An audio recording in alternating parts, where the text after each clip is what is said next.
राहता नगर परिषदेत शफीक मुन्नाभाई रफिक शाह यांचा विश्वासाचा विजय। राहता नगर परिषदेची निवडणूक नुकतीच पार पडली असून प्रभाग क्रमांक 7 मधून शफीक मुन्नाभाई रफिक शाह यांची नगरसेवक तसेच नगर परिषद गटनेतेपदी निवड झाली आहे। सामाजिक कार्यात कायम अग्रेसर असलेले शफीक शाह हे सर्वसामान्यांच्या सुखदुःखात सहभागी होणारे लोकप्रतिनिधी म्हणून ओळखले जातात। कोरोना काळात गरजू नागरिकांसाठी त्यांनी केलेले कार्य विशेष उल्लेखनीय ठरले आहे। निवडीनंतर त्यांनी सांगितले की नामदार विखे पाटील यांच्या मार्गदर्शनाखाली राहता शहराच्या विकासासाठी ते पुढेही कटिबद्ध राहतील। प्रभाग क्रमांक 7 मधील नागरिकांच्या प्रश्नांना प्राधान्य देत विकास कामांना गती देण्याचा निर्धार त्यांनी व्यक्त केला। शफीक शाह यांना सामाजिक व राजकीय क्षेत्राचा वारसा असून त्यांच्या वडिलांनीही तब्बल 10 वर्ष नगरसेवक म्हणून कार्य करत अनेक विकास कामे मार्गी लावली होती। त्यांच्या निवडीमुळे नगर परिषदेत लोकाभिमुख व विकासाभिमुख नेतृत्व अधिक मजबूत झाले असल्याची भावना नागरिकांमधून व्यक्त होत आहे। जनतेनं मागील जवळजवळ 4 वर्षापासून प्रशासन लागलेलं होतं। बरेचशी कामं आमची रखडलेली होते आणि त्या अनुषंगाने जनतेला एक खूप आनंदाचं वातावरण आहे की सर्व आमचे नामदार राधाकृष्ण विखे पाटील जलसंपदा मंत्री महाराष्ट्र राज्य यांच्या नेतृत्वाखाली तसेच सुजयदादा विखे पाटील यांच्या मार्गदर्शनाखाली आमचा पूर्ण पॅनल निवडून आलेला आहे। जनतेनं एकदम भरभरून एकदम मतं आमच्या झोळीत टाकलेले आहे।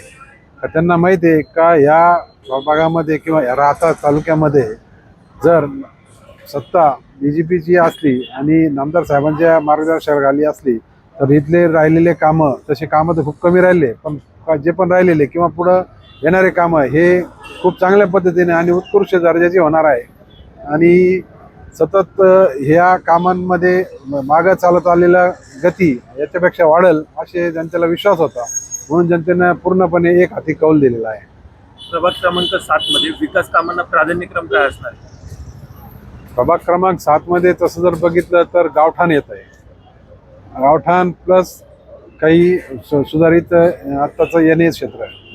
तर गावठाणामध्ये खूप कंजेस्टेड असल्यामुळं तिथं जे पण रस्ते वगैरे किंवा जे ड्रेनेज आहे किंवा पाण्याचा सप्लाय आहे किंवा मग लाईटची सुविधा आहे ह्या सुधारण्यामध्ये खूप अडचणी येत असतात। तरी पण सर्व लोकांच्या समाधान कसं होईल ते समाधान बघता त्या सगळ्या अडचणी दूर करता येईल, सगळे रस्ते तयार करता येईल आणि गावठाणातला कसं म्हणजे व्यवस्थित चांगलं दिसल, कसं सुरेख रूप प्राप्त होईल त्याचा आम्ही प्रयत्न करतो। महिलांसाठी आणि युवकांसाठी आपल्या प्रभागात काय करण्याचा मानस आहे? महिलांसाठी तसं तर आपल्या सरकारनं लाडकी योजना किंवा अजून बऱ्याचशा काही सुविधा या तर चालूच आहे, परंतु असं जर आमच्या एक वैयक्तिक याच्यातून म्हटलं तर आम्ही महिलांसाठी इथं बचत गटाची खूप मोठी मोहीम चालू करतोय। तशी पहिल्यापासून चालूच होती पण अजून त्यात वाढ करणार आहे। पुरुषांचा जो त्रास असतो व्यसनावाल्यांचा वगैरे व्यसनमुक्ती करण्याचा आमचा निर्णय आहे, जेणेकरून महिलांना तो त्रास होणार नाही। समाजकार्यात पण अग्रेसर असतात, कोरोना काळातील कार्य देखील आपले उल्लेखनीय आहे, त्याबद्दल काय सांगा?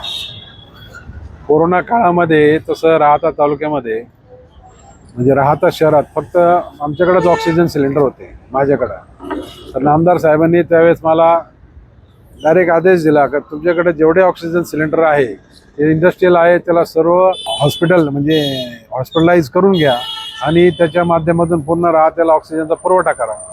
त्यामुळे मी स्वतः ते सर्व ऑक्सिजन सिलेंडर हॉस्पिटलाइज करून घेतले व लायसन पण काढून घेतलं आणि तेव्हा प्रत्येकाला कसं आपल्याला ऑक्सिजनचा पुरवठा करता येईल ते करायचा आम्ही पूर्ण प्रयत्न केला आणि प्रत्येक हॉस्पिटल पण ऑक्सिजन दिलं आणि प्रत्येक ज्याला गरज पडली दिवस रात्र मी असो, माझी पूर्ण टीम असो, आमचे तहसीलदार साहेब असो किंवा आमचे सुजयदादा विखे पाटील नामदार साहेब यांच्या सहकार्यातून खूप काही ईश्वरानं आम्हाला संधी दिली व कोरोना काळात खूप चांगल्या पद्धतीनं ऑक्सिजनचा पुरवठा आम्हाला करता आला।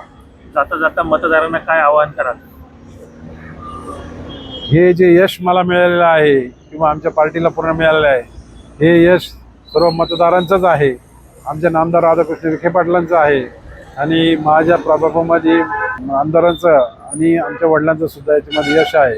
तर सर्व मतदारांना मी एक आश्वासित करू इच्छितो तर त्यांनी ज्या पद्धतीनं आम्हाला भरघोस मतांनी निवडून दिले आहे त्यांच्या एकही आशा आकांक्षा आम्ही व्यर्थ जाऊ देणार नाही एवढी मी ग्वाही देतो आणि त्यांचे पूर्ण त्यांचं समाधान होईल खूप चांगल्या प्रकारे समाज होईल अशी आम्ही कामं करू निश्चितच, एवढी मी ग्वाही देतो.